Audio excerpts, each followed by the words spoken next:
उस औरत की रूह आज भी तलाश रही है अपनी मौत का राज।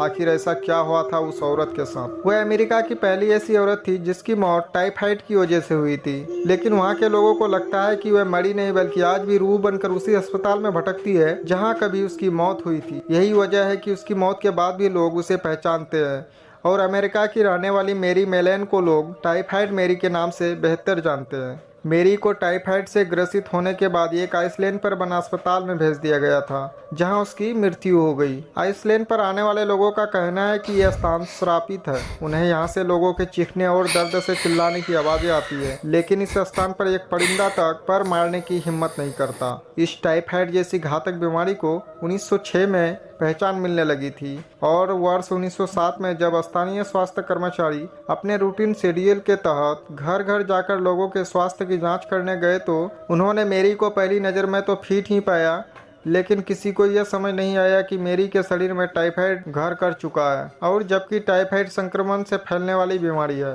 तब मेरी से होते हुए यह बीमारी उसकी बेटी और जिस घर में मेरी रसोइये के तौर पर काम करती थी उस घर की मालकिन को भी इस बीमारी ने अपनी चपेट में ले लिया था। इसी तरह जिस घर में मेरी काम करती थी उस घर में रहने वाले 11 लोगों में से 6 को टाइफाइड हो गया और मेरी का शरीर पूरी तरह संक्रमित हो चुका था। इसलिए मेरी को एक अकेले नॉर्थ बरोदर आइसलैंड पर भेज दिया गया।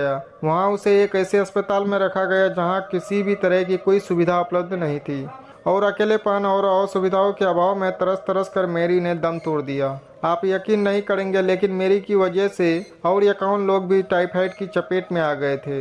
इस अस्पताल में कई मौतें हुई और सभी की वजह टाइफाइड बीमारी ही थी। वर्ष 1963 में इस अस्पताल को सिर्फ इसलिए बंद कर दिया गया क्योंकि लोगों का यह मानना था कि ये स्थान अब भुतावा हो चुका है। और आपका कभी ऐसे चीज़ों से सामना हुआ है? कमेंट में जरूर बताएं।